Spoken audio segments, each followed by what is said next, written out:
Hello friends, welcome to exam expert. मैं हूं निखिल और आज एक बहुत ही स्पेशल वीडियो में आप सबका बहुत बहुत स्वागत है। दोस्तों, जैसा कि आप सब शायद अभी तक जान ही गए होंगे कि आरबीआई की सहायक 2021 यानी आरबीआई असिस्टेंट की वैकेंसीज आ चुकी हैं। अब यहाँ पर अगर आप देख सकते हैं तो ये इसका नोटिफिकेशन एक छोटा सा उन्होंने ऐड पब्लिश किया है आज न्यूज़पेपर में। तो वैसे तो डिटेल्ड नोटिफिकेशन अभी आना बाकी है, लेकिन अभी ऑलमोस्ट सार्वजनिक हो चुका है कि आरबीआई असिस्टेंट की वैकेंसी, जो कि काफ़ी अवेटेड वैकेंसी थी, जिसके लिए स्टूडेंट बहुत दिनों से इंतज़ार कर रहे थे, अब फाइनली वो रिवील हो चुकी है। आइए इस छोटे से वीडियो में मैं आपको इस नोटिफिकेशन से रिलेटेड कुछ बहुत ही ज़रूरी चीज़ें बता देता हूँ। तो let us start with some of the most important part about this video. Please video को लास्ट तक देखिएगा सो दैट कोई भी जानकारी जो कि अभी फिलहाल आपके लिए फिंगर टिप पे बहुत इंपॉर्टेंट है वो मिस ना हो जाए। तो जैसा कि आप सब देख सकते हैं, इस एड में उन्होंने दिया है सहायक 2021 पदों के लिए।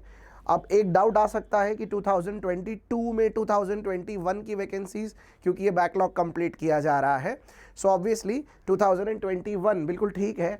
अब 2021 की अगर वैकेंसी अभी है तो फिर 22 की फिर से आने वाली है क्या? उसके बारे में अभी फ़िलहाल कोई भी चर्चा करना या उसका अंदाज़ा लगाना ज़्यादा सही नहीं होगा। लेकिन हमारे लिए अभी सुकून की बात यह है कि 950 वैकेंसीज़ आप देख सकते हैं यहाँ पर। 950 वैकेंसीज़ के लिए इन लोगों ने एप्लीकेशंस इनवाइट किए हैं और इनके हिसाब से यानी फॉर्म की जो यानी परीक्षा शुल्क और भुगतान की तारीख जो है ये 8 मार्च 17 फरवरी से लेकर 8 मार्च के बीच में रहेगी। यानी 2 दिन बाद ये शुरू हो जाएगा ऑनलाइन फॉर्म एप्लीकेशन। आप तब से फॉर्म भर सकते हैं और 26 से 27 मार्च तक यानी ऑनलाइन परीक्षा होने का एक्चुअली में एक अनुमान है। सो नाउ गाइज, इससे रिलेटेड कुछ बेसिक चीज़ें मैं आपको बता देता हूँ कि ये जो परीक्षा है यहाँ पर अगर आप देखेंगे तो इन्होंने क्लियरली लिखा है, एक सेकेंड, यहाँ पर अगर आप देख सकते हैं तो यहाँ पर प्रारंभिक और मुख्य परीक्षा दो बातें यहाँ पर लिखी हुई हैं। तो इसका मतलब ये प्री और मेंस दोनों ही एग्जाम दो अलग अलग लेवल्स पे होंगे। अब ये जो ऑनलाइन परीक्षा इन्होंने जो 26 और 27 मार्च जो बताई है ये तो प्री की है। एक्सपेक्टेड डेट फॉर मेंस मैं आप लोगों को यहाँ पर एक्सपेक्टेड डेट बता देता हूँ, 8 मई 2022 के आसपास मेंस होने का पूरा चांस है। सो हम ये कह सकते हैं कि हमारे पास करीबन मार्च के बाद एक सवा महीने का वक्त और रहेगा जिसमें मेंस की एक बढ़िया तैयारी की जा सकती है। अब सबसे पहले बच्चों को ये, हालांकि ज़रूरी नहीं है कि मैं बहुत ज़्यादा कन्विंस करूं कि why you should go for RBI, लेकिन डेफिनेटली आरबीआई और बाकी की सारी बैंकों में क्योंकि एक बहुत बड़ा फ़र्क है, इसीलिए ऐसे जितने स्टूडेंट्स हैं जो बैंकिंग की परीक्षा में अभी अभी आए हैं या फिर बैंकिंग की परीक्षाओं के बारे में अभी सीरियसली सोचना शुरू किया है, नए जुड़े हुए सारे विद्यार्थियों को मैं क्लियरली बताना चाहता हूं कि रिजर्व बैंक ऑफ इंडिया दरअसल क्या है और क्या बेनिफिट आपको दे सकती है। तो सबसे पहली चीज़, आप अपने दिमाग में ज़रा सा भी यानी आयोटा ऑफ डाउट भी मत रखिए कि रिजर्व बैंक ऑफ इंडिया के लिए हम क्यों अप्लाई करें। आपको बहुत सारे benefits reserve bank of India में बाकी बैंकों के कंपैरिजन में काफ़ी ज़्यादा मिलते हैं। सबसे पहले बात करते हैं दोस्तों सैलरी की। अगर मैं असिस्टेंट लेवल पे सैलरी की बात करूं तो ये बिल्कुल अतिशयोक्ति नहीं है कि सीटीसी मिलाकर, ओके, कॉस्ट टू कंपनी जो ओवरऑल पैकेज होता है वो मिलाकर करीबन 90,000 से 1,00,000 रुपए तक सैलरी अनुमानित है। ये सीटीसी मिलाकर मैं बता रहा हूं, यानी जितने अलग अलग प्रकार के बेनिफिट्स वो आपको देंगे, फिर चाहे वो हाउस रेंट अलाउंस हो, फिर चाहे वो बोनस हो, फिर चाहे साल में मिलने वाले जितने भी पर्क्स और इंसेंटिव्स हैं, सब कुछ मिला के करीबन आपको ये पैकेज इतने का पर मंथ पड़ सकता है, राइट। तो दिस इज रियली अमेजिंग। दूसरी चीज़ है बेनिफिट्स। बाकी के बेनिफिट्स भी इनके बहुत हैं। जैसे खुद मेरे एक दो स्टूडेंट्स हैं जो इससे पहले आरबीआई असिस्टेंट के लिए अप्लाई कर चुके हैं, आरबीआई असिस्टेंट में जॉब कर रहे हैं, कुछ अटेंडेंट लेवल पे हैं जो आरबीआई असिस्टेंट से भी एक लेवल नीचे है, और कुछ ग्रेड बी में भी है। तो मैं जब इन लोगों के बेनिफिट्स के बारे में सुनता हूँ I get really amazed.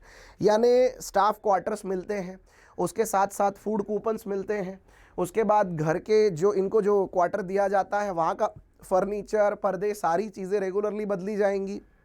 In fact आप लोगों के लिए होटल्स में काफ़ी ज़बरदस्त कंसेशन होता है, वो भी पूरा पैन इंडिया।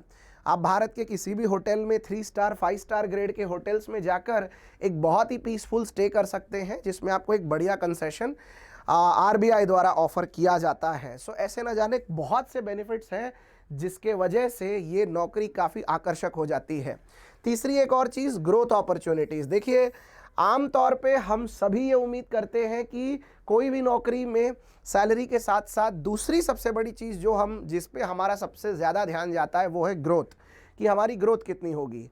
देखिए, जिस तरह से आमतौर पे सारे ही स्टूडेंट बैंकिंग में आईबीपीएस पीओ और एसबीआई पीओ को लेकर एक्साइटेड रहते हैं, RBI has great opportunity for the growth structure. Okay, RBI assistant से अगर आपकी शुरुआत होती है तो यकीनन with in next 7 years, I repeat with in next 6 to 7 years, आप आरबीआई ग्रेड बी तक पहुंच सकते हैं और रिटायरमेंट तक ऑलमोस्ट आप एग्जीक्यूटिव डायरेक्टर पद तक जा सकते हैं, which is really very attractive.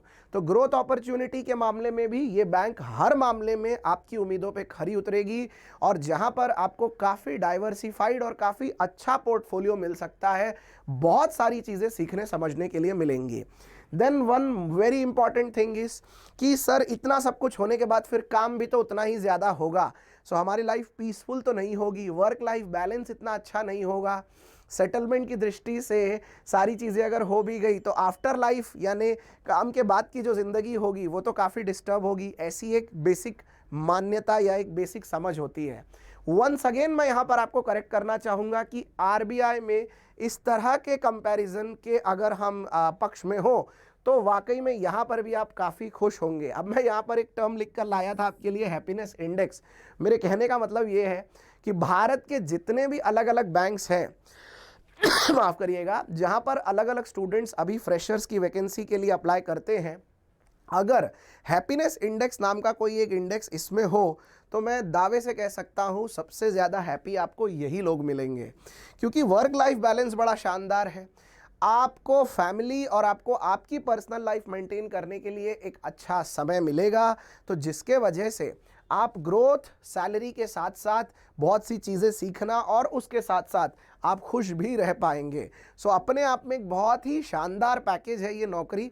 तो ज़रूर हो सके तो बिना टाइम वेस्ट किए और बिना सोचे, ओके बहुत ज़्यादा सोचे, ये अच्छा रहेगा कि आप इसके लिए आज अप्लाई करें। आई मीन जब से ये वैकेंसीज़ ऑनलाइन चालू हो जाएंगी आप फॉर्म भरें और अप्लाई करें। अब इसमें मैं एक दो बातें ज़रा और ऐड कर देता हूँ जो मेरा अभी तक का अनुभव रहा है, ये ज़रूर आपको फैसला करने के लिए थोड़ा सा काम आ जाएगा। दोस्तों, पिछले कुछ सालों में जब मैंने देखा कि बहुत से स्टूडेंट्स इस वैकेंसी के लिए अप्लाई कर रहे हैं और फिर वो प्री क्लियर कर लेते हैं, मेंस नहीं क्लियर कर पाते हैं, तो what is the main reason कि मेंस क्यों नहीं क्लियर कर पाते हैं?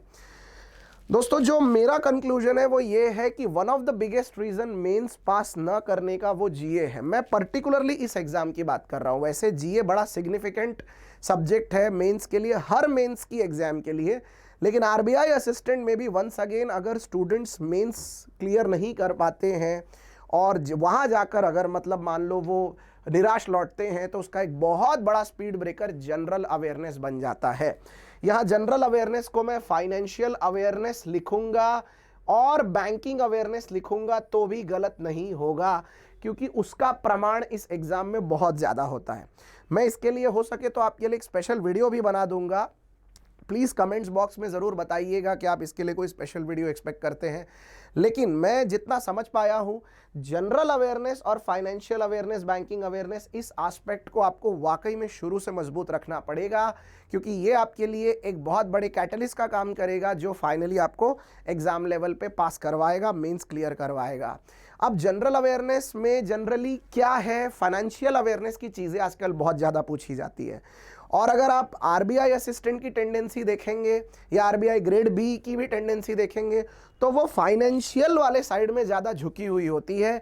इसका एक बहुत अच्छा सॉल्यूशन हमने आपके लिए इस वीडियो में रखा है, और वो है ब्रह्मास्त्र 1.0 और 2.0। क्विकली मैं बता देता हूँ ये क्या है। दरअसल ये फाइनेंशियल अवेयरनेस की हमारी एक बहुत ही खास बैच है, जिसमें हमने कुल मिला के 110 घंटे का आपके लिए कोर्स बना दिया है, जिसमें ब्रह्मास्त्र 1.0 करीबन 50 घंटे का एक कोर्स है और ब्रह्मास्त्र 2.0 60 आवर्स का एक कोर्स है। कोर्स का मतलब है कि इसमें बहुत सारे लेक्चर्स हैं और हर लेक्चर 2 घंटे का है। सो कुल मिला के 110 घंटे की एक शानदार ट्रेनिंग आपको 1 और 2 में मिल जाएगी और इसमें जितना हो सके उतना हमने financial awareness power pack level पे आपको पढ़ाया है।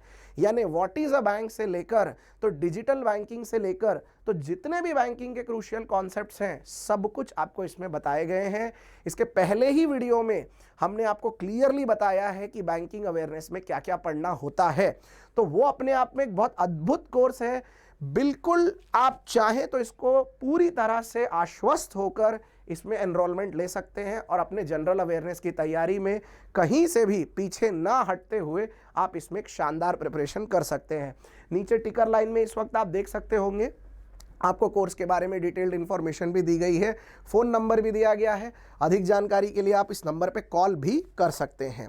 तो दोस्तों एक और पॉइंट, लोकेशन प्रेफरेंस। देखिए जैसा कि आप सब लोग जानते हैं कि इसमें मैक्सिमम वैकेंसीज जो हैं वो एक्सपेक्टेड है कि मुंबई के लिए होगी। तो मतलब बहुत सारे लोग तो वैसे मतलब यानी मुंबई में सबसे ज़्यादा वैकेंसीज हैं, तो उस हिसाब से इसमें एक बैलेंस रहता है। लेकिन यहाँ पर मैं क्लियर करना चाहता हूँ कि आप जिस रीजन के हैं आपको उस रीजन से रिलेटेड यानी जहाँ से आपने जिस रीजन के लिए अप्लाई किया है आपका कंपटीशन केवल उस रीजन के लिए ही रहेगा।